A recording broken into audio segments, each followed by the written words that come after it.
So what I had agenda was that we would start with reviewing the updated work plan, which includes the dates and tasks from the presentation that Justin and I shared at the working session. Ruth has some questions about that. She sent out a deck with some questions embedded, so we can talk about those in this first section. I also want to take a few minutes to talk about Plan B for staffing this work from the state board's perspective. Given the budget cuts, I would imagine it very unlikely that we will get an additional FTE in the FY21 budget. So want to be cognizant about that and just think about how we approach the work given that constraint. Want to talk a little bit about the April 22nd meeting. Student panelists, student video testimony, anything else that John Paul or Sarah needs to have members of the committee do to make sure we have plenty of people and plenty of testimony for that section of our agenda. And then we'll talk in more detail about the advisory panel, both the application, the schedule for that group, and how we'll solicit applicants. And John Paul was kind enough to share with me some documents from the ESSA task force, since that was before my time on the board. But I would hope that we could use some of that as a sort of foundational recipe for how we might approach this process. And then we can shape it to make sense of what we want to do for the social studies work. But at least having a model from which to iterate, I thought would be helpful. Is there anything else we should add to the agenda besides the discussion of the OSCE presentation that Ruth requested? You're talking about the agenda for today, right? Yeah, for today. Okay. I know Zachary was on and then I lost him again. There you are. Anything else from you, Zachary? No. Okay, great. So I'm going to move over. Can you now see the work plan on the screen that I'm sharing? Great. So Ruth, before we get into the conversation about your questions in the deck, I just want to show you what I did to this work plan that reflects the for tasks and division of labor that was in the deck that Justin and I presented at the working session. So if you have this document on your own, you can look at it, but I figured sharing it might be easiest. So under the advisory group creation, we talked about the list of desired characteristics, and we have that in our document. We met with OSCE to talk about this standards advisory panel, and that informed the presentation Justin and I made. And now we're in this process here, designing the application, designing the schedule of meetings, getting advisory committee members, and then going ahead to get started on that process. So that's there. What I did next was for this whole work piece on standards review and update, I literally copied and pasted the text from the presentation about what we said the state board would do, standards advisory panel, which is reporting to the state board. So we're assembling this. They are making recommendations to us. So everywhere we see standards advisory panel here, we should think about that as an arm and agent of the state board. I know that came up in a couple of your questions, Ruth. And then there are a few places where I put us in with the standards advisory panel. So like here on row 34, the state board and the advisory panel will obtain public feedback on guiding principles.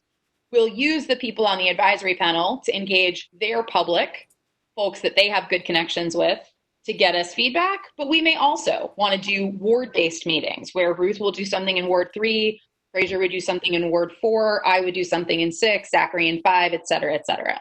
So I put all of that here in these rows 29 through 43.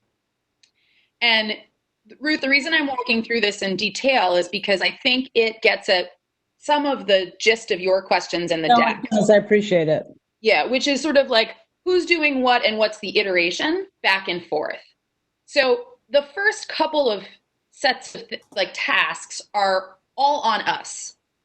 We are getting the advisory panel together. We're getting them to build their knowledge and review the standards and draft some guiding principles, and then engage the public, write down their assessment of what do you think of the standards and what needs to change? What did the public say? What are the principles you want to give to you think the state board should give to OSSI to tell them how to do things differently. And then the state board would vote to adopt these guiding principles. And again, using what we got in the presentation, that happens in the fourth quarter of 2020. So sometime in November, December 2020, we would ideally be voting on, here's what we want OSSI to do with their writing group on the standards.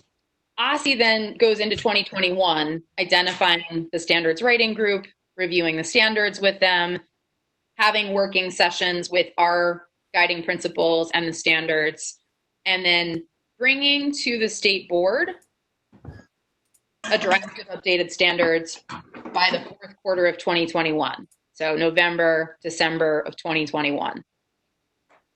Then there's more public engagement and comment on those updated standards.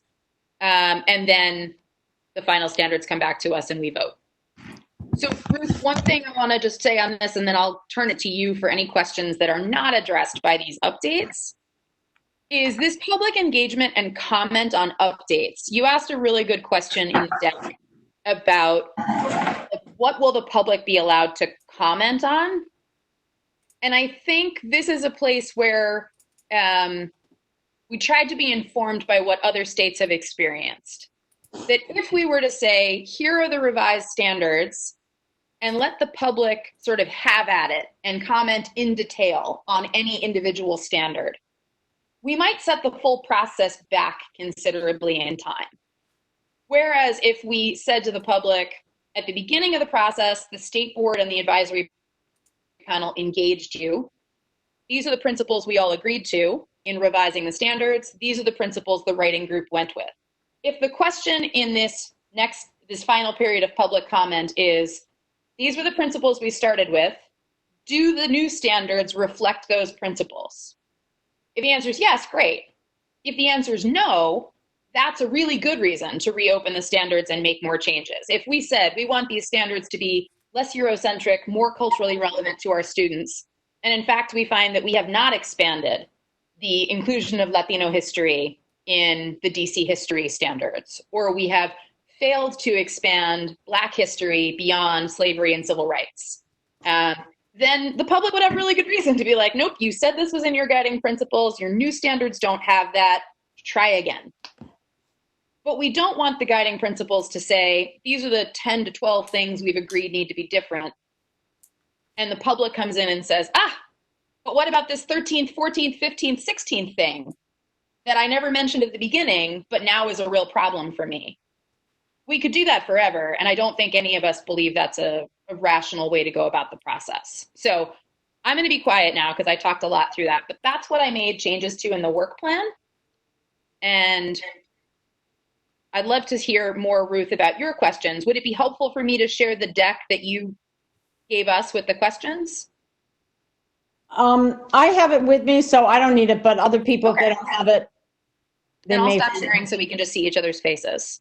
And can I also just say, on this screen, Jessica, you look like my sister. It's very strange. So if I keep looking at you strangely, it's because you Well, I hope you like your sister. I like my sister very much, and she's very attractive. So, there you go. But it's very odd. I don't know why it is true on here and it has not otherwise been true, but it's, anyway. Maybe it's the lighting. I don't know. Okay. Anyway, so that's very helpful. And let me say, I cannot, this is, has happened since there's so much Zooming. I can't read what's on the screen. It's like weird.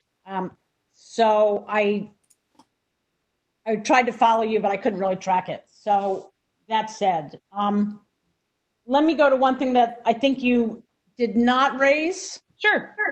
Which is, and I'm just going to go through these in order that I have them just to be easy. So on the third slide, and you did not raise this, is we had a list of what we thought were weaknesses in the standards. And then on slide 3, the OSSI slide has 3 things that overlap but aren't the same. And I don't want to lose what we originally came forward with, and we even may want more at some point. I don't know, but part of this is I'm trying to understand if this is formal or this is just their moment, this is what they thought at the moment. I just don't want us to get trapped into what we haven't agreed to. That's really what I'm. Yeah. So I think, I mean, my perspective, and John Paul, I welcome your commentary here as well, because you've been in all these meetings with me with OSSI. My sense is that we laid out pretty clear lanes for state board to stay in and OSSI to stay in. And one of the lanes that we gave to the state board is the ability to assess the current standards and the weaknesses and the areas we want improved, and to do that in consultation with an advisory panel, and then to codify that. So this presentation, I think, should be considered not the full picture of thinking, and not this particular part, the potential weaknesses. That's really the state board's job. We get to say what those weaknesses are in consultation with the advisory panel. So I would take this as a presentation, and frankly, what was most important to OSSI, right? OSSI seems to care a lot that the social studies standards don't sync with the ELA standards. It's a good point. I definitely do not think we should be boxed in by that. Okay. Do they think that the social studies standards shouldn't be in sync with the ELA standards? And why? I think they want them to be in sync, like they want them to build on one another. Okay, I misheard you. Yeah, and I think that they think right now they don't do that well and could do that better in terms of things like historical thinking or understanding different viewpoints or nonfiction reading skills that, are critical to what we do in the social studies. Right. Okay, so I feel very good about what you're saying about slide 3, which is ultimately it's for us to make this list. We can discount this as this is sort of what they were thinking, and it doesn't box us in. Okay, good. Slide 4, instructional guiding principles. Again, they're all fine. They're not complete in my judgment. And again, my question really, and I guess it's the same, is we can do whatever we want with that. This doesn't box us in. It was just sort of them saying, here's a set of principles. Is that? I think that's right. And the one other thing I would add is that both the chief of staff and the state superintendent are former social studies teachers. So I also think yes. And so we have a unique opportunity that, like, you've got a lot of people involved in this process who care about this work from our practitioner mindset as well as from our policy roles.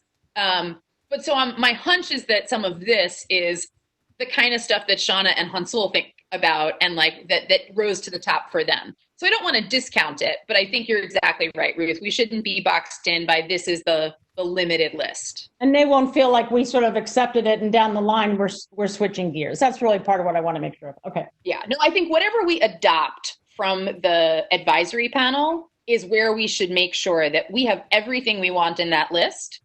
And that will be a time where we may have to take a lot of time to get that process right, because I think that will be the list that we will vote on and then say to them, we've agreed to this. We're going to hold ourselves to this. We're going to hold you to this.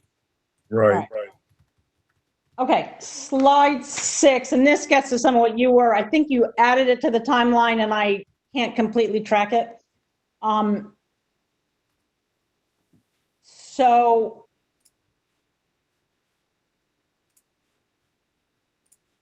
can you show slide 6 while Ruth is talking? Sure. Let me go back to share screen. Also, Jessica, could you also go back to this part of your revised timeline and just sort of talk us through it again, sort of how this, sort of what we're doing, what the advisory committee is doing, how we in the advisory committee are talking, and then how we talk to OSSI, just sort of how that works. So just for Fraser. That's good. And I think what Ruth is asking about is clarification on the state board's role and the advisory panel, which is under us, and then OSSI's role here. So and the back and forth and how that. So here's what I think is true there. So first, the state board's job is to pick a bunch of people who we think will help us come up with the best possible list of guiding principles And that's our job. I would imagine, and I think we've talked about giving Aussie a seat on this panel, but we've talked about this panel being 15 to 19 people. So we're looking at one of 19 being an Aussie representative. So it's still very much our work. The second thing that is our role is everything that panel does. Now, again, I wasn't here for the ESSA task force or the high school grad rates task force, but my understanding of how those worked were that the state board set sort of the agenda. One of my favorite terms from my day job, philanthropies like to talk about their learning agenda, like what it is that they're trying to get to and how they're doing research or making investments to get at that. Like, I think our work with the advisory panel is like, we are setting a learning agenda for them. We're saying, here's your task. Here's how we're going to help you scaffold getting that task complete. Here are the opportunities that you can ask for experts and we'll help find them and bring them to you. And so all of that is our work. And ideally, that work's going to start sometime this summer. And it's going to go through the end of 2020. Of bringing that advisory panel together, having them learn about our standards, having them ask questions about what's missing and what needs to be updated and what needs to be revised, getting public feedback on the first draft of their thinking on that, and then revising that list of principles, and then bringing it to us to adopt. So Ruth, one thing I think is inherent in your questions on that slide is I've just described sort of a static set of things. And I think it's hard, I don't know how to better describe the fact that like, none of this is going to be linear, right? Like, we'll get the panel together and they'll meet and they'll have questions and ideas, but then what we need to be adjusted. And when we engage the public, maybe there are 5 things that the advisory panel will have fixated on, but we'll hear from the public that in fact there are 5 more. And so then we'll have to adjust. We may have to talk with some more experts. We may have to facilitate some more discussions and decision-making with the advisory panel. And then before the board votes to adopt what the advisory panel recommends, we may well have to have a facilitated conversation with the board, especially with the Social Studies Committee, to say, do we agree with what the advisory panel has recommended? Are there places we want to push back and ask them to reconsider? And I think all of that is something that we can and should expect may happen. But I don't yet know what I don't know, right? I don't know how this will look as it goes. Jessica, I know that Zachary has to leave at 11:30. Maybe we could see if he has any questions. Sure. Thanks, Fraser. No questions about this. I guess my question was more about like the advisory panel. I see that it's on the agenda, but getting clear on like what we're trying to tackle in today's meeting as it relates to that. Yeah, so my hope for today's meeting is to do 3 things, Zachary. One, to update, I'll go to one more document here, these draft application questions. So we talked about what we wanted in the advisory committee. We talked about some basic questions, identity questions, and then short answer questions about content expertise or why they want to serve or what issues they want to bring to the committee, their investment and involvement in K-12 education. Alex responded to the agenda with this suggestion that we put in some optional demographic questions so we can think about maximizing the diversity of our panel. So one, I'd like to make sure that we get everybody's take on this. And if you have to leave at 11:30, feel free. This is a Google Doc. It's hyperlinked to the agenda. Just drop in your thoughts whenever. I don't think we're going to make a final call on this today. We can finalize this over email. Okay, cool. I could really do that. My second thing is to think about the schedule of like, when will we deploy an application? How are we getting it out there? When, how long will we review? What does the review process actually look like? Is it the committee? Is it the board? Is it the staff? I don't know how that's worked in the past, and I want John Paul's expertise on that. And then the last thing is, once we've got that, what should the rhythm of those meetings look like? Like, given potential changes to being able to get a full-time staffer, given everything happening with COVID, do we want to start this virtually? Do we want to wait till have a first meeting until we can meet in person? So I wanted to talk about that. And then for those advisory panel members, is it the committee that's voting for those people, or is it the entire board that's going to vote for those people? I think that's the open question. I don't know yet. Got it. Do you have a take on that? Do you have a thought? My immediate thought was that it perhaps should be those that are attending the meeting. So Fraser is here today. I would welcome him to weigh in, but I would just want to make sure if we do take it to the entire board that they have sufficient context. And so whether that's we put out an email to say, hey, we're going to engage in this process. If interested, raise your hand, let us know. But it would seem like those that have context will probably have better judgment on the advisory. Yeah, I agree with that, Zach. I think I it should be appreciate that.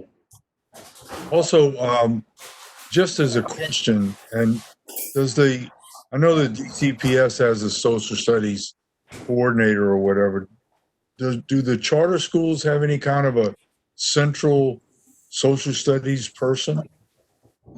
So the authorizer doesn't. There's no one at PCSB who is a social studies content expert, but a number of the charter LEAs do. So like Michael Stevens at Friendship is the director of social studies for all of Friendship Public Charter Schools Network.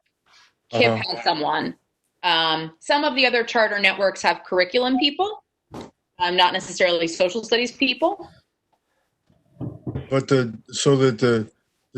charter, Scott Pearson, there's no one that works with Scott Pearson who's a content specialist in anything? There's no one who's a content specialist in social studies. They have like school quality staff who look at reviewing the curricular plans of the schools, but no, there's no one. They're not like content people because it's not run like a school district. Right. Thank you. Yeah. So Zachary, I'm sorry, I didn't realize you had to leave at 11:30. Is there anything else I can make sure we get answered or discussed for you before you go? No, that's really helpful. Yeah, I chatted it out. This is something that just came up. I'm being pulled to handle like some district engagement stuff. That said, I'm going to jump into the document and I'll just put my name by the questions I come up with, just so you all can review. Awesome. Thanks so much, Zachary. I appreciate it. And I'm sorry you've got to go, but I get it. And Jessica, can I say I feel pretty good about how you have explained this process, and I'm happy to let this go for now. What I'd like to do is offline, when I don't have to look on the screen, just sort of see how it all matches up with the new schedule, and then we can just sort of come back to it briefly. But I feel pretty good about it. Okay, great. I'm glad to hear that, Ruth. I definitely want to make sure everyone feels good about the process, because I think if we start with a process we all feel good about, we'll have different bumps along the road than if we start with a process we don't feel good about. I have no doubt it's not going to be smooth sailing, but I would like to have, new and exciting problems Let's to argue solve. about important things. Yeah, content and I agree. skills. So I do want to look at it. But I feel pretty good, but I want to look at it and we can come back later and not spend more time today. And if others feel the same way. Thanks, Ruth. So let's just chat briefly, and I think then we can pretty quickly recover some time in other sections. Let's just chat briefly about this Plan B for staffing. And really, I kind of want to get John Paul's take here. So let's assume we've got this work plan and no social studies standards person. Sorry, Jessica, is there something we're supposed to be looking at? No. Oh, okay. No. Sorry. I'm facing the inevitable, which is Right. I don't think we'll get another staff person in a budget in a massive economic recession. Yeah. Yeah. I think, I think the likelihood is I will probably be recommending that the board consider eliminating most of, if not all of our enhancement requests, which would be including the standard staffer. I feel confident that if we have 2 policy analysts, we can staff appropriately the committees that we currently have and the advisory committee that would be set up.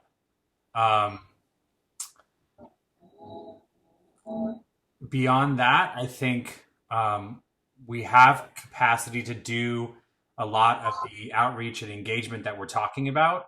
And I think one of the things that is going to be true of all district agencies for the next year and a half, 2 years, if not longer, is we're going to have to do all of the things that we want to do with no money.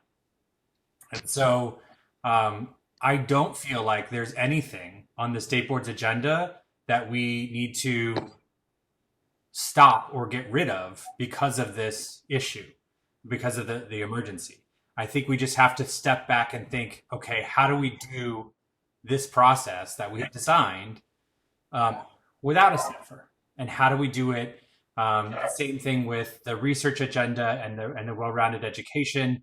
All of these things are still really important, and we need to just step back and think, okay, how do we do this without funding? How do we do this without additional staffers? But I think it's all something that is going to be challenging to work through. But based on the current plans that I've seen from all the committees and from leadership, I think this is all doable. It just may be on a little bit different timeline. So let me just say something about that. I mean, I think the prognosis for not getting staff is a pretty good prognosis. I do think one way or another, everything we've got on our plate are priorities, and I want to make sure they move forward. I don't feel like it's going to be quite as easy as what John Paul says, because the reality is even moving what we had went way, way slower than we had expected for a lot of different reasons. So I'm not convinced that we don't need to look at this more seriously at how we're going to revise how we handle each of these. So I don't want to say more than that now. I don't know, but I feel like it may not be quite that easy. So one thing I want to offer in that is that I appreciate all of that. I both the optimism and the skepticism, I think both matter a lot right now. I feel pretty confident in my ability to make time in my own schedule as a board member to provide additional support to make this work. So what I want to offer, I'd like to see the social studies work move forward. And if there are ways in which I, as a member, can help our staff move that process forward by whatever, preparing agendas or, coming in to make the copies myself or whatever it is that is necessary, do let me know how to do that. Because, I'm delighted to be the chair of the committee. I'm delighted to work on this work because it matters to me personally, as well as to a representative of children and teachers in the city. So knowing that we'll roll with the punches as they come, I will be prepared to keep making time and space to add whatever capacity is needed to help the committee work move forward.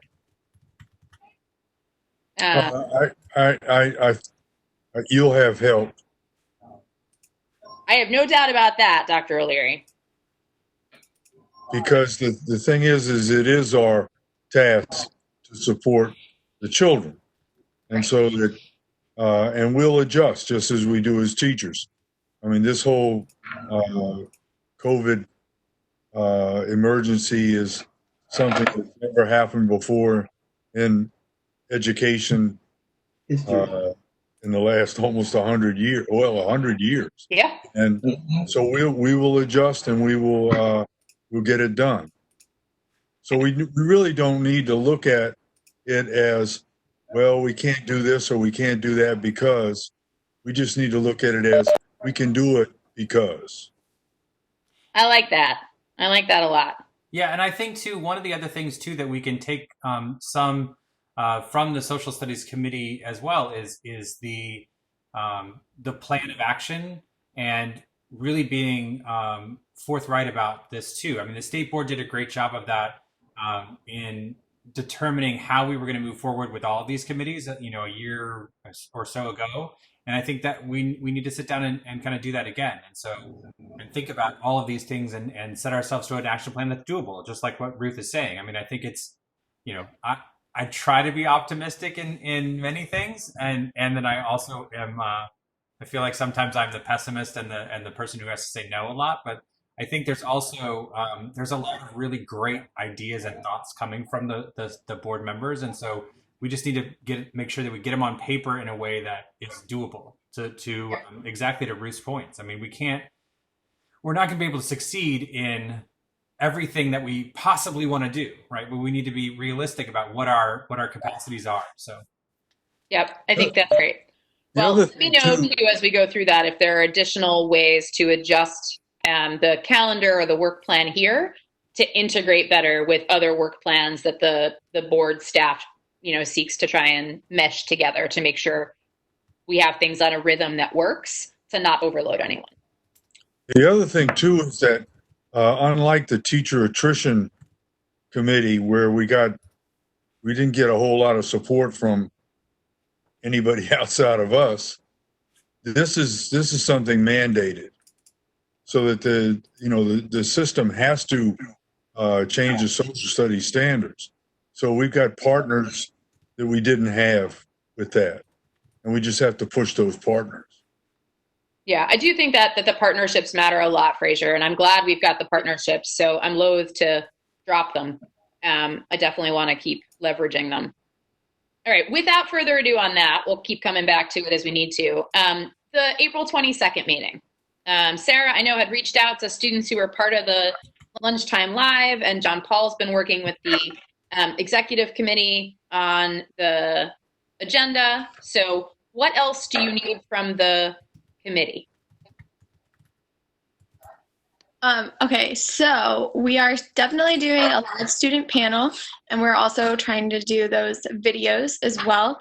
I think from you guys, it would be great if you could post about the videos and getting students to record themselves in a short 3-minute video and then send it in to SBOE@dc.gov. I'm not sure if we have any submissions yet. Maybe John Paul would know. I don't know if we have any. we have a couple written submissions, but we don't have any videos yet. Okay. Sarah, I have a question for you, which is yesterday I sort of tweeted out what we had.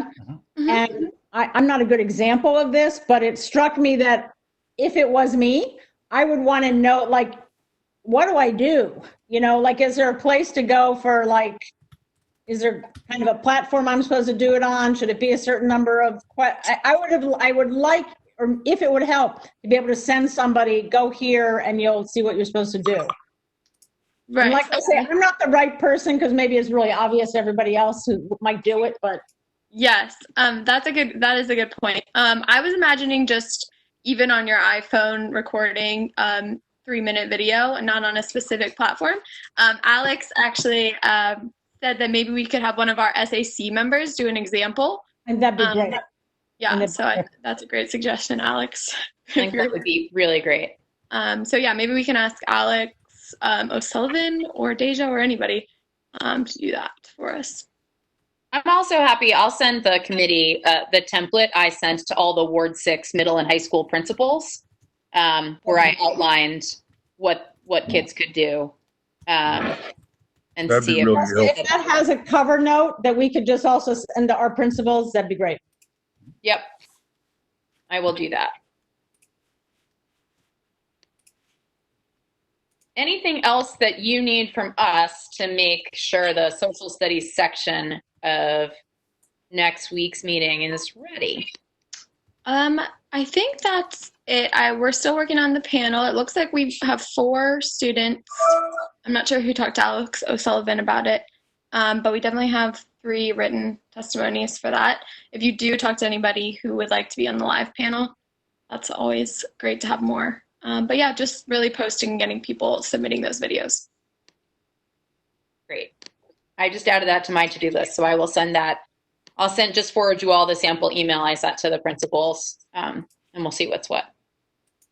Okay, so then we have the rest of our time to talk about the advisory panel plan.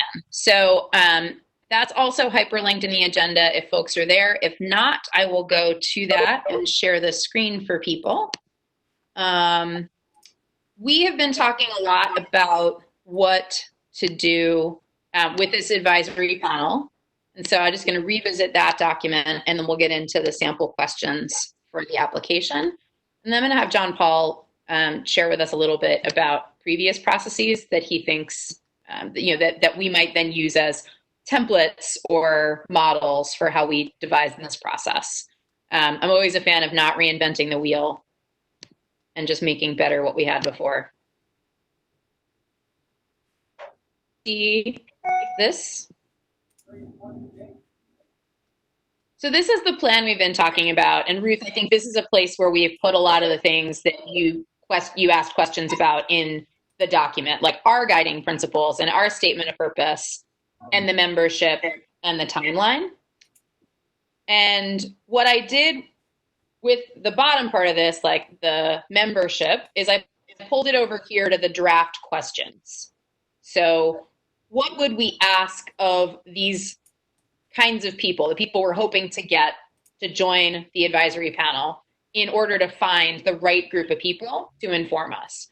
So remembering that we're looking for 15 to 19 people, that we are thinking about a public application process. So we want to make sure we get good questions, but not a million questions, so that people actually want to respond to it. Thinking about, do we have enough people to make some sort of subcommittee panel if we needed to, around either subject matter or grade levels? And we talked about having students, K-12 folks, both teachers and curriculum and LEA leaders. Folks talked about having parents, and then we talked about inviting experts. So folks from institutions of higher ed who are discipline experts in history, geography, politics, and folks from schools of education, folks who prepare social studies teachers. So besides... how many, you said 15 through 19, and that's exclusive of the board. Correct. Who on the board will be part? Is someone from on the board or someone's from the board members of that committee? John Paul, how has that worked in the past with the ESSA task force? I know the ESSA task force had a board rep. The grad rates task force, did that also have a board rep? So Marcus and Laura Wilson-Phelan were the chairs of the high school graduation requirements task force. And so Marcus, was there another member? Another member of the board? Yeah. No. Yeah. So it really does. It kind of depends on what we want. I mean, I think we had a discussion, and I'm trying to remember when that was, about how it would work.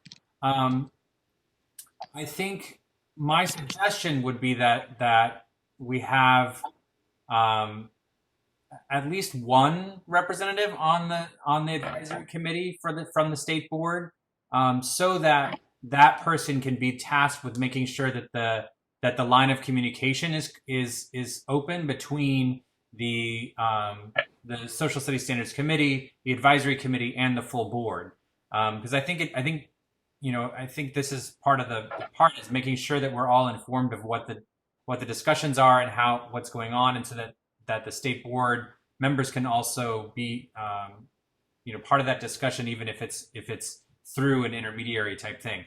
I think one of the things that we should be clear on from the beginning is whether or not we assume, my recommendation would be that we follow full open meetings requirements for this committee as much as we possibly can, even though it wouldn't have a majority certainly of members of the state board, but I think having at least one or two would be appropriate. And also, just to say, on all the task forces, I think the officers are ad hoc on everything. So on the high school and the ESSA task force, there was, I think, three members. Right. The president is ex officio. Yes. Yes. Not the vice president also? No, just the president. And then on grad recs,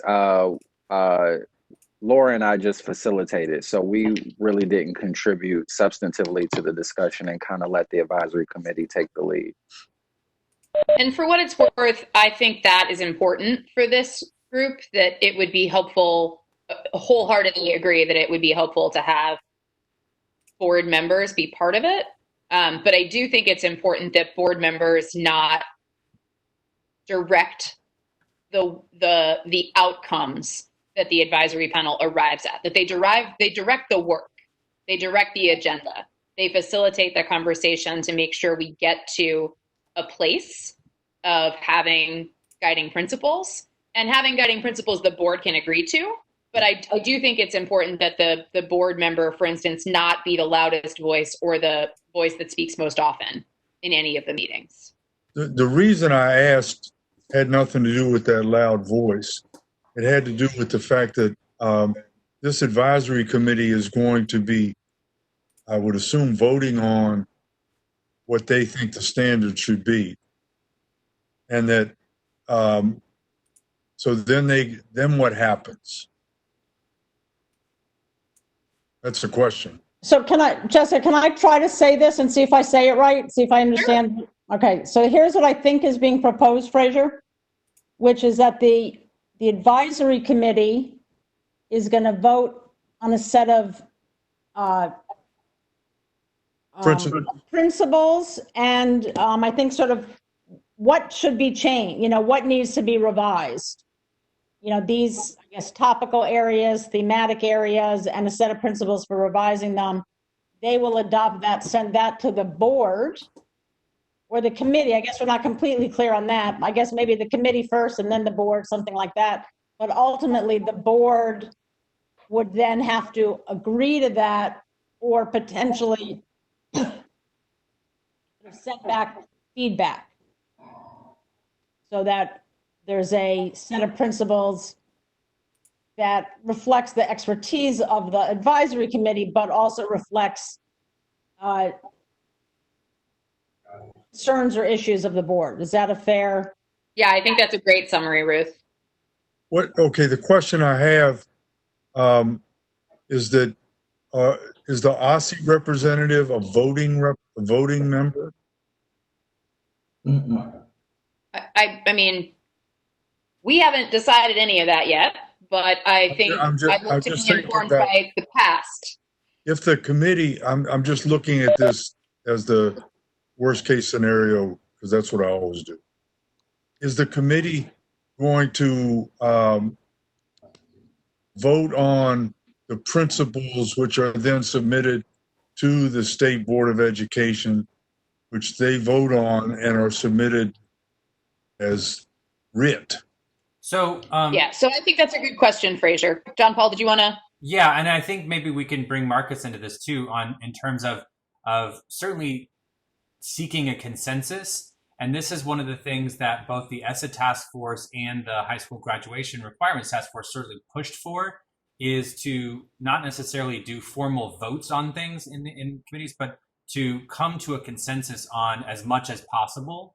And I think one of the things that was challenging for the ESSA task force too was determining, if there's members that are voting or not, or not, and whether or not they were advisory members of the committee or not, which was a different thing than the high school graduation requirements task force. I think it was also important at the end of the process to vote for the committee, for the high school graduation requirements task force, to make sure that they understood sort of what the majority levels were for the various proposals that were being made. And I think that's important. I think, and this is my personal opinion, I think there should be an OSSI representative on the, as part of the group part of the discussions. In the past, the OSSI representative has abstained from voting on things in committees because of the sort of conflict of being part of a group that then they as an entity, OSSI, would receive that information from, either from the state board or otherwise. And so I think that you're right here, Jessica, in putting this as a potential ex officio type member from OSSI, rather than voting, because that way they can provide a lot of that background information that the committee may need without necessarily putting their finger on the scales. And I think you're hitting it right on the head, Fraser. I think I agree with it. What Jessica has there, that but maybe do we need to have a state board representative on the committee? Couldn't the state board representative be the facilitator?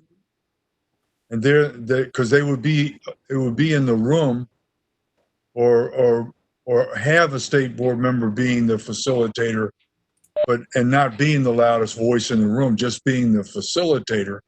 But maybe there should be a state board representative as a ex officio member of the group. You understand what I'm saying? I do. I'd love Marcus's take on that, Fraser, given his role in the grad requirements task force. How did that work, Marcus, with having you and Laura co-chair and facilitate? Yeah, I thought it was valuable. I think it gave, an identical value to having someone from OSSI in the room, where it was, we were able to not steer the direction of the conversation, not kind of contribute substantively to the content, but we were able to inject some considerations that members of the board will have to consider further down the line, or that OSSI might have to consider further down the line. And so in that context, it was super helpful. And quite frankly, I think that the advisory committee valued us kind of being the facilitators and letting them really drive the conversation. And I valued it too. I thought it was a good way to collect that information and build consensus among the group. Because if you think about it, the state board, of course, Jessica is a social studies person. If I had been on the English Standards Committee, maybe I would have known something. But it's just somebody that knows something. But I think the state board is really just trying to get the information from the experts. Yep. And put it together. Yeah, and I was going to say, and I think, gosh, I just lost my train of thought. I'll come back. Ruth, does this all sound right to you as well? Because this all sits very well with me. Yeah. So, so what I'm taking from it is there's an OSSI ex officio, and then for the state board, there's someone on it who's facilitating, presumably the committee chair. The president is on ex officio. And then the question is, do you have anybody else on it? Also ex officio. And well, Ruth, I was going to say, and Jessica, maybe there's something creative programmatically that we can do. I do think it really is important to try to figure out creative ways to work in as many board members as possible throughout the process. I think while, we really wanted, we were hyper focused on really preserving the space for our advisory committee members, the difficulty at the end was that there were so few members in the room throughout the process that it really did make it hard to get buy-in on the back end. And so I do think, I think if there's a way to innovate around that without making the room too crowded and I think contaminating the conversation, just finding ways to work board input or just allowing opportunities for board members to be in the room and engage with the committee in some way through the process. Yeah, I like that idea a lot, Marcus. One thing I wonder about is, as we lay out a schedule for how the panel would proceed, with its first meeting to meet each other and take a look at the standards and talk about what standards are versus curriculum, and then a second meeting when they do whatever, and then the third meeting. As we lay that out, perhaps to take input from board members on where would you like to go? Which of these meetings would you like to be part of? And then having space for board members to be sort of guest attendees. One, I think it will, to your point, Marcus, allow people to not just feel involved, but to be involved in the process of being part of the room. But two, to be able to provide input back at the next working session or the next committee meeting about this is what happened in that meeting. And it's not then just the same two voices reporting out, but it's the perspectives of the other board members who are in the room to share what they heard, their feedback on what's working and what they would tweak, to sort of keep in that spirit of continuous improvement and board involvement.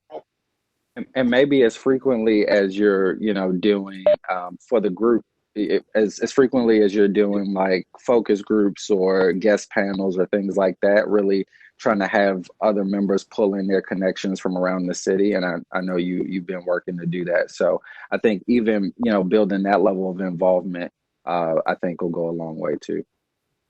What about just, do you have thoughts?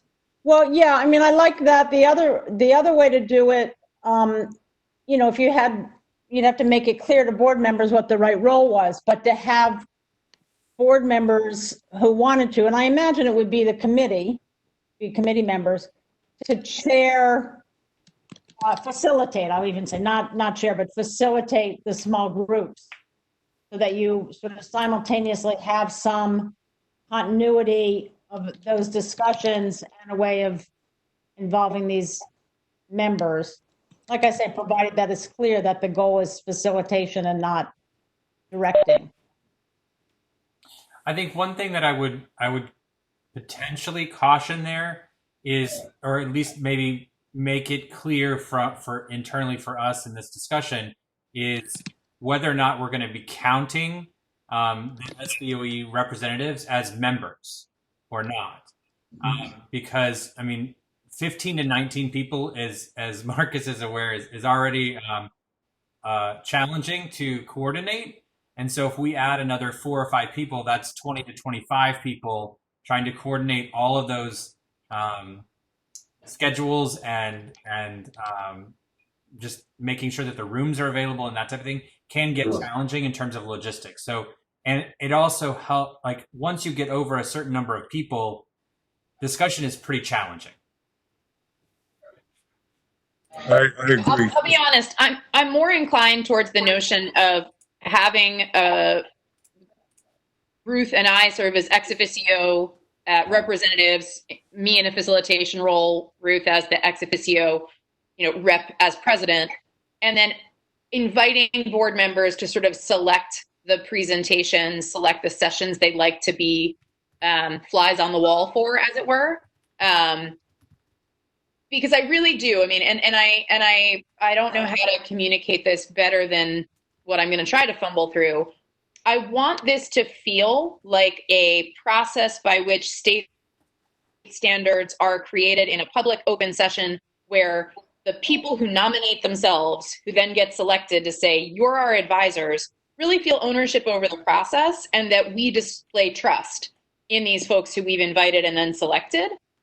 Obviously, we're going to adopt guiding principles, and that's, the buck's going to stop with us on that. But I would hate for us to try to have too many people at the table for discussion from the board, where it feels like we've stacked the deck. I We've agree. invited people to apply. I agree with you, Jessica. I think that the first step in that is to take those 2 bullets out. Which ones? These ones? To take the 2 bullets out that you just put in, because when you put that stuff, I'm sitting there looking at that. Wait, could you, before they go away, can I see what they said? Because then it looks really like it's stacked. Yeah. And I agree that people like board members can come in and observe, but we don't want to. It's not a board. It's not a board thing. It's an advisory committee thing. John Paul, didn't we have a limit on how many board members were on advisory board committees? Didn't we keep that number below 4 actual board members who were part of the? We did, and part of that was to ensure that if the committee decided it needed to meet not in an open meeting session, it could do that without having a violation of the Open Meetings Act. But some of it was also it was just a matter of, if you have 5 or more board members on the committee, you might as well have the entire board, because it's already a majority of the board. And the fear was that we didn't want to have a committee that really was just the board members and a bunch of other people, because then decisions made there would not have been made in a public meeting.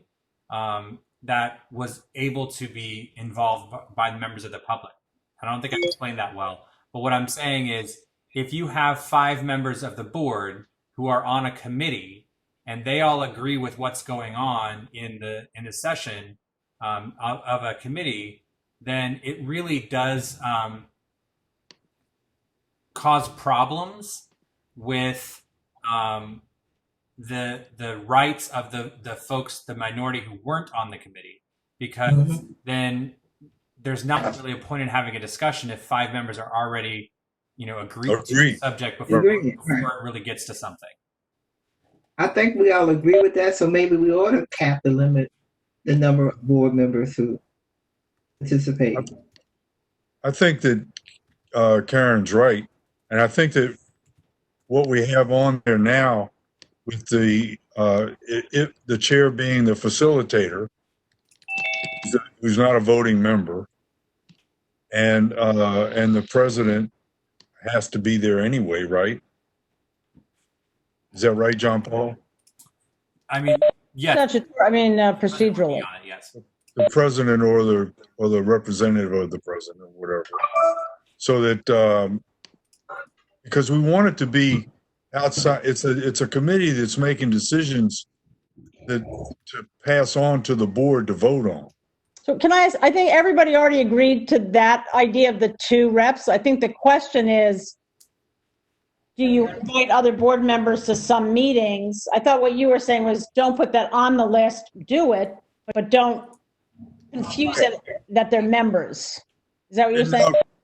I don't know the procedures because I wasn't around when those were done. Can anybody come to the meeting? Anybody can come, everybody can't participate. I mean, people can sit along the back, the way they do at working meetings. Okay, well then that's how it should be. It shouldn't be. We shouldn't have, like John Paul's saying, if 3 other people showed up and there were 2 members of the board and they all agreed to it, that's a vote by the board. Yeah. Whoever those 5 members are. And the other thing to remember too is that all these meetings will be, either live streamed and minutes will be taken, and so there are other ways for board members who can't necessarily come to one of the committee meetings to participate and know what's going on. And that's how we certainly did the high school grad task force and the ESSA task force. It also puts a lot of onus then back on the board members who don't come to those meetings to read all the minutes and make sure that they're up to speed on everything and that type of thing too. But I think we will have ways to make sure that it is as open as possible. And we're trusting the committee by doing that, which is what we want to do anyway.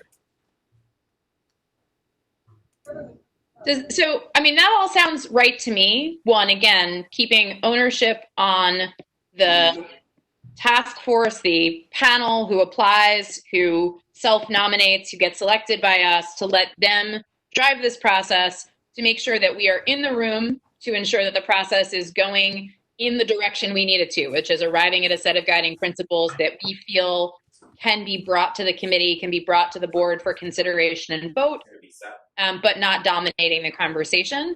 So keeping it to 2 members and providing opportunities for board members to come and observe, but perhaps being thoughtful around, not trying to, as we say, the family holdback, trying not to have all 7 other members show up at the same meeting, but instead staggering so that we take our turns. Jessica, did you move your camera? Because you're out of focus, and I don't know if I'm losing my vision. Oh, I don't know. I think I'm still in the same spot, but I will admit that look like doing a couple things. The dog woke up. A client is texting me, so it's entirely possible that I've gotten discombobulated. Thank you. Yeah. That's better. All right. So given that. Can I make just a closing comment on this? I'm okay with that. I'm ex officio, so speaking personally, I'm doubly okay. I do want to say that if I wasn't, and I was interested in the topic, or I felt my constituents were, I would want to just be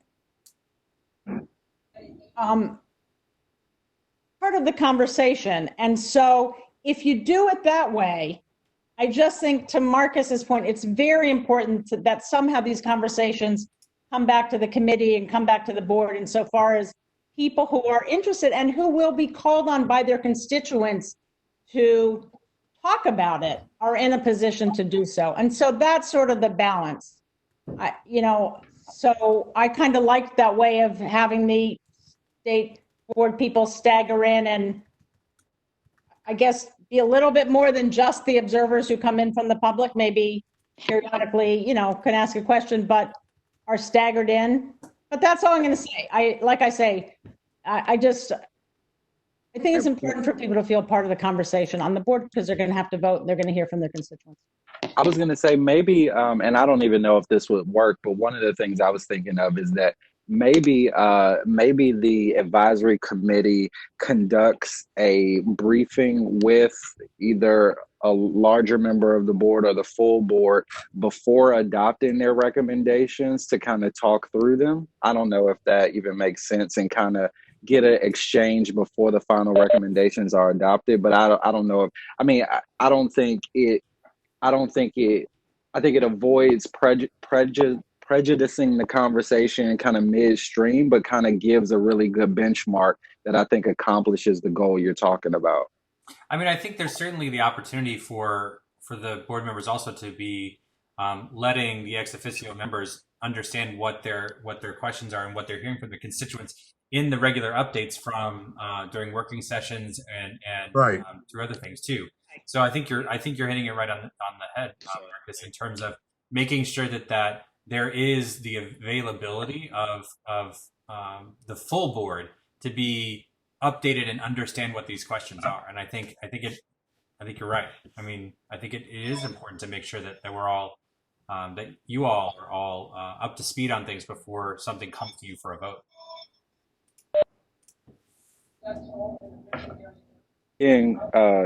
Could have been done better on high school grad recs, but I think there's some special sauce there that I hope trickles over.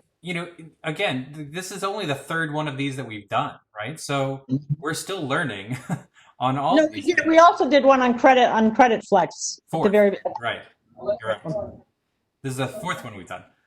But there is a lot of things that are going on about what is going, what is the next step. So I think you're absolutely right.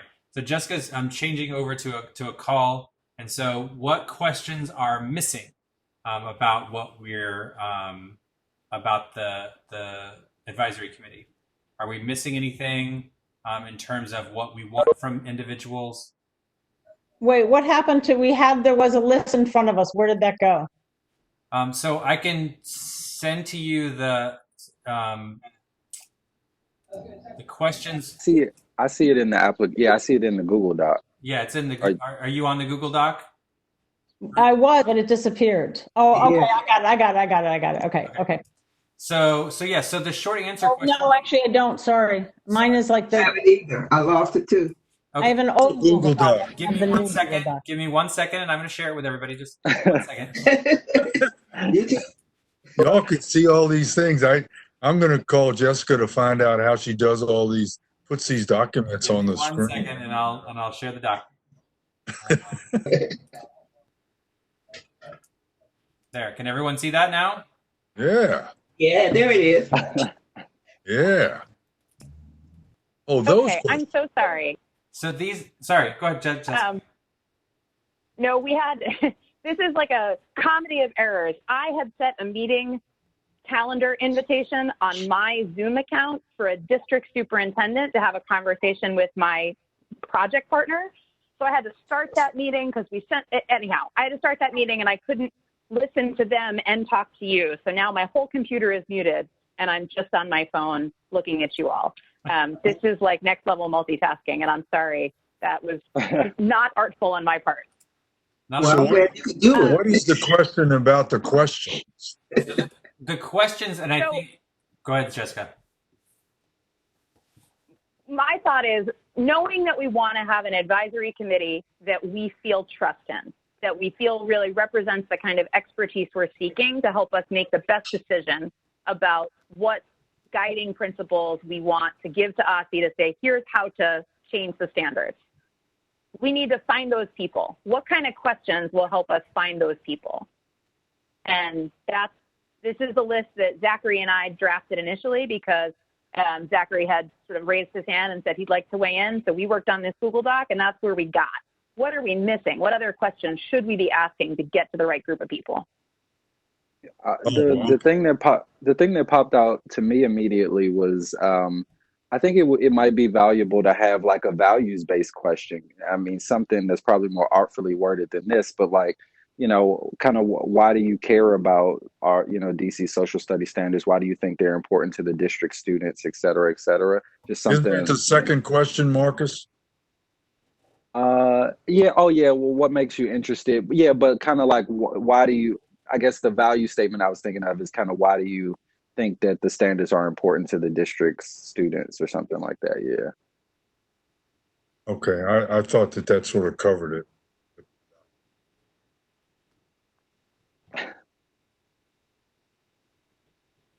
And we can, you know, we'll keep wordsmithing over email, but I definitely want to get all these ideas out from folks. What else is missing? One thing under the demographics, I would put both ward and grade level that they're experienced with, just so that there's some range. We're able to pick some range of people. So the bottom demographic questions are meant to be optional.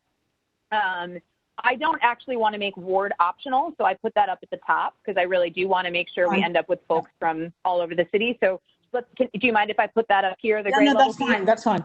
And then also sort of grade level of special knowledge, maybe. In other words, so if it's a teacher, we know their grade level. If it's a parent, so that we are able to get some breadth.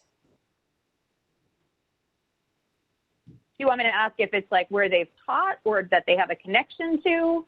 Yeah. Like, how's the best way to get a hold of that? That you are most interested. What? In which you are most interested.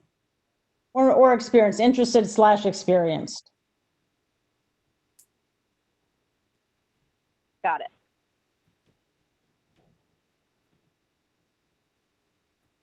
Yeah, that'll work.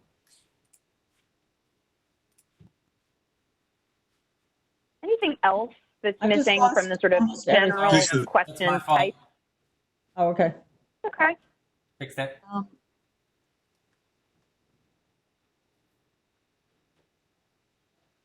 Does the last bullet under short answer questions answer it doesn't answer that question we just added? Maybe we'll move that down here as sort of a sub question. I mean, one thing I like to do with like interview questions is to provide prompts. So like, you know, lots of folks will answer that question, what involvement, if any, do you have in K-12 education, with like, I'm a retired kindergarten teacher. But we can always put those prompts down there as like, here's the kind of stuff we're looking for in this No, answer. that's good. That's good. Yeah, that works. Should we potentially put it as grade band, sort of like the way that the Yeah, I think standards are that's right. done? Do all of the advisory committee members have to live in DC? I think so. Well, that's an interesting Okay. question. So what we have done for previous ones are if you have either live or work in DC, you're eligible. And part of it, especially for this one, I think that might be really interesting, is making sure for the discipline folks, for the folks who really have that understanding but don't work in DC. I mean, I think it would be a little odd if we said, well, you know, you're a dean of a school of education, but you live in Virginia, so you can't be part of our committee. Then we need to take out the do you live in DC and in which ward do you live, don't we? Well, Well, you can ask because you want a breadth. You want to know what you're selecting. Yeah. But you don't have to make it a requirement. What if we put it, if do you live or work in DC? And if so, in which ward do you live or work?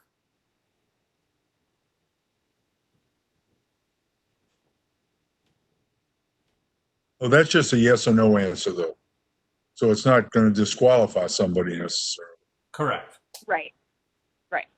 But I do think that's helpful because if we're getting the sense of, I work at Howard University, but I live in Montgomery County. Like, okay, Right. well, if we find this person's application to be compelling, that may be well worthwhile. Versus if I neither live nor work in DC, we may have great skepticism about why you have any interest at all in the DC social studies standards. I think the one thing to your point, Fraser, is like there are a number of expert organizations. I'm thinking like the Bill of Rights Institute might be based in Arlington, or I don't know where the National Endowment for the Humanities headquarters is, whether it's in DC or if they have offices in Bethesda, for instance. And folks like that, we may want to not disqualify because they have subject matter expertise that we may find valuable, but live on the fringes of the city. And it's the same thing with teachers. I mean, Sure. we're kind of a unique organization in that every member of the state board definitely lives in a ward in DC. Yeah. Right. But that's it. You can't go down to DCPS headquarters and look at the staff, and some of them live in DC, some of them don't. Same thing with the charter. Right. So I think we need to, because we do want the smartest people in the room. Agreed. All right. So here's my ask. I have a question. Sorry. Based on this last discussion, under that committee membership, there's no category for someone that is works with the Bill of Rights Institute. I mean, do we want something on there, sort of organizational advocates, involved in social studies? There's nothing there that captures that. The last bullet is where it would be, and you just have to add. Well, that's Institute of Higher Ed. I mean. Right, Okay. that's what I'm saying. And No, now, but there might I'm be going to people put who. in sort of Just IHE's add it. expert organizations. Yeah, that's all I'm saying here. Because what I do want to make sure, Ruth, and I'm particularly sensitive to this, is that there are still quite a lot of culture wars in the social studies, and I definitely want to be careful that we don't skew one way or another with our experts, either towards a more conservative perspective or a more liberal perspective. I want to make sure we get a good mix in the room. And so perhaps combining those two will make sure, certainly there are some institutions of higher education that skew one way or the other, but I think those folks are likely to have a broader distribution within them. Whereas the Center for Civic Ed versus the Bill of Rights Institute versus the National Constitution Center, they all have particular political perspectives. Okay, so we now have 12 minutes left. I'd love to say, this is not yet final. So if you have a great thought later on while you take a walk or have a cup of coffee, this document is live and accessible to all of you via the link in the email that had the agenda. So go in, add anything else. If you can't access the document and you think of something, email me and I will add it to the document. And we'll go back and forth over email on this as we need to before we're ready to present an application to the committee. But I'd love to use our last, John Paul. Sorry.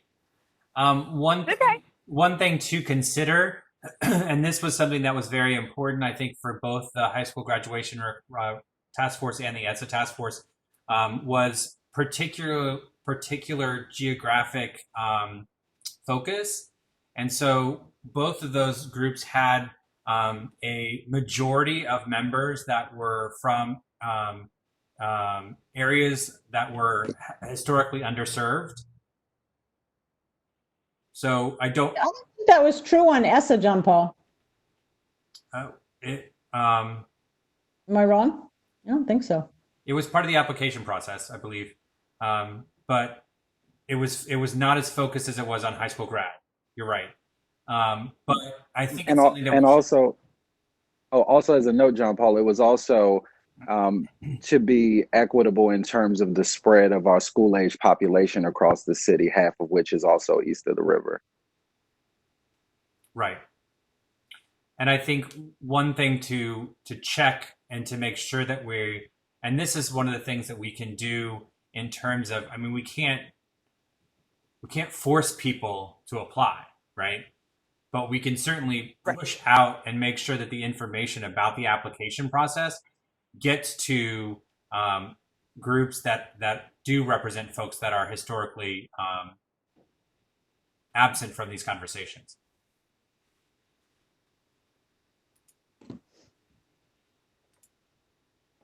John Paul, let me ask this. So I think that leads nicely into the next set of things I wanted to talk about, which is how we go about soliciting applicants.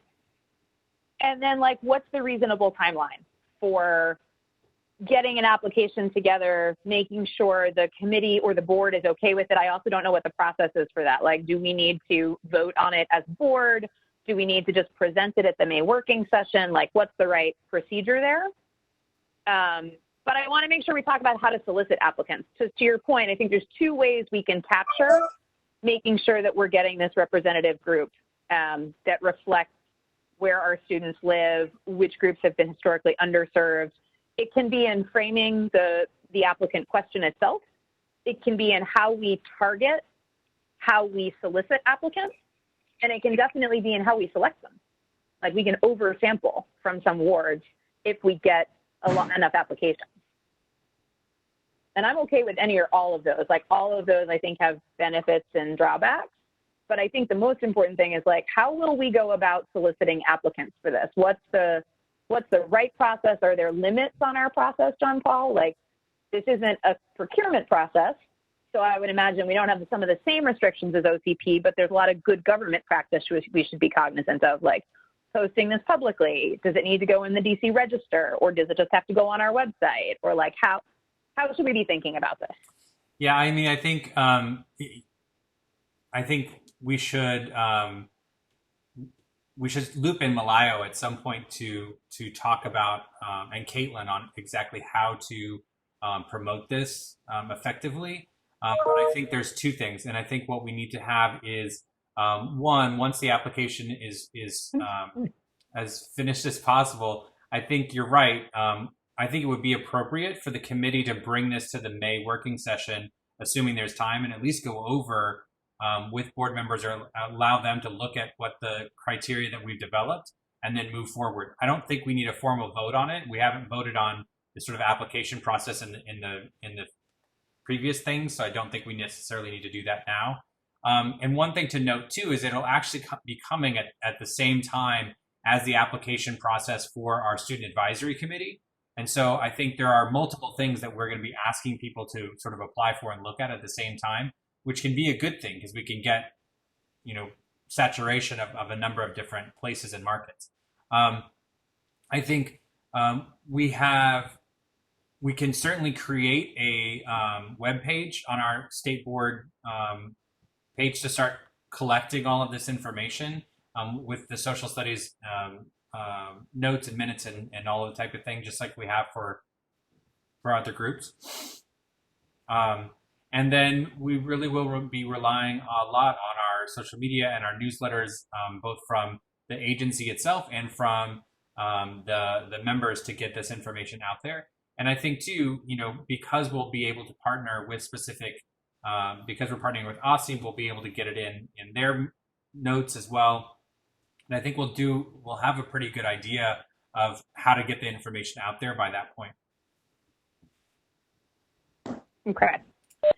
And then I think the one thing I wonder a little bit about, just that might be missed by those pieces, is the institutes of higher ed and partner boards. And I just think we have to think carefully about how we make sure we hit all those folks and that we hit a broad swath of them and not just a couple. Yeah. Ruth, I'm sorry, you were starting to say something. That's exactly what I was going to say, was how do we get the universities? And I also think, I think Go. One thing I think is helpful is we've got we've got a policy fellow who's at Georgetown. We've got an adjunct professor at American. We've got a professor at UDC sitting on this particular call. Ruth, I think you teach somewhere as well, right? No, I'm a student. Oh, okay. So, but I think between us, and I'm an alumni of Maryland, so like we have a good And Emily's a representation. yeah. Right. So we've got a good representation of some of the institutions right here in the district and nearby. So I think we can use our personal networks for that, but I do think we ought to think about how we publicly share that we have sent this request to American and Howard and Georgetown and Maryland and GW and Trinity and UDC and to make sure that it's real clear that we've done a broad cross section. Okay. Anything else on that piece? Because then I want to just end on this thinking about a draft schedule and basically just ask John Paul to give us some insights on like how should the committee be thinking about like how do you even begin to start to eat the what do they call it like what eat the whale, like how do you do that? It's this giant process over multiple months. How do we begin to sort of take bite-sized chunks and think how to schedule it out? What's the right rhythm? How did you figure that out for prior task forces? Well, I mean, I think this meeting has been incredibly helpful with establishing what the guidelines are for the application, right? I think from this process, I think the staff and you, Jessica, can sort of map out sort of what an application would look like. And then that way, when we're ready for the May working session, we'll be able to have that sort of document for members to look at and kind of look through it as a potential applicant, so they understand exactly what we're looking for. And I think from then, my suggestion would be that we do our best to have the application open for at least 2 weeks from the day of release. Which, if we all agree at the working session that this is perfect and this is what we want to do, we can finalize some of those edits and maybe launch it at our May public meeting, which would then be another way to get information out because it would be at a publicized meeting, and then come back and have a review meeting with the committee either the week of the June working session or a week after, something like that, and then be able to announce who is on the committee sometime in June, and then be able to start that meeting. One thing that we haven't necessarily talked about yet, and I think this is one of the things that we should go back to the high school grad task force and ESSA task force, is setting a day and time and being very clear about how many meetings we're expecting in the application. And I think we need to be, based on experience, I think it is probably more important for us to set a day and time for these meetings from the beginning, rather than waiting for everyone to be selected and then pick a date. I think it is pretty important for us to be very clear on what the commitment is prior to it being there. I agree, John Paul, because people will make the commitment based on whether it fits into their lifestyle. Yep. Also, So I just shared my screen so you can see the notes that I just took on what John Paul said. We'll make sure that these also get into the, sorry, you can see my text. I will move those over. It was actually text back and forth with my colleague who was like, you're on 2 of these calls at once. That is a level of expertise I do not have. I have a quibble. I think that we need to vote. I think we need to vote on the application. That is true, Jessica. The April meeting.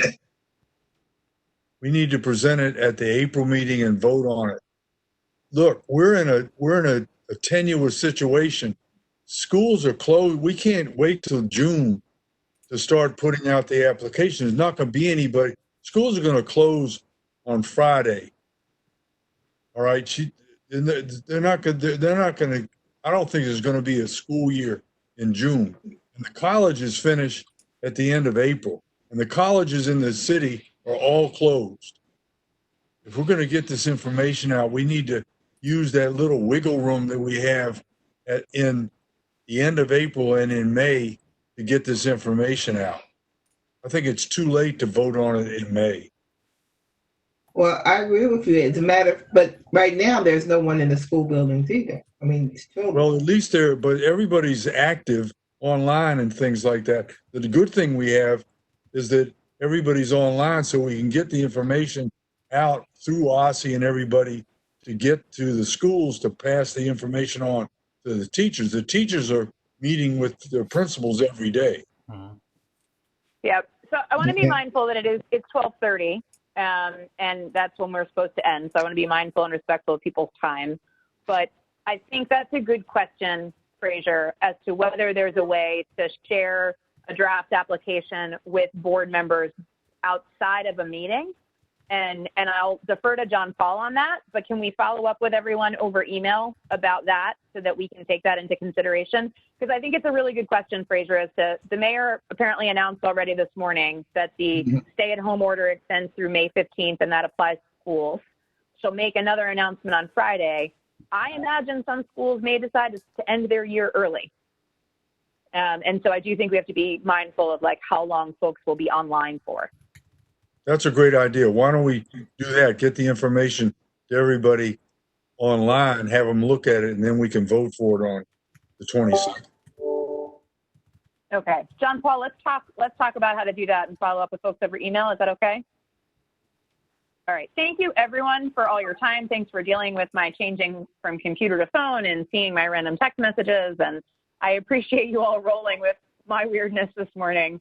And really appreciate the good conversation we got to have, both about your questions, Ruth, about Marcus, the expertise you bring from previous task forces, Karen, your input on that as well. I think this is really great. Thank you. Bye. Bye. Take care. Bye, everybody. Bye. Bye. Have a good day.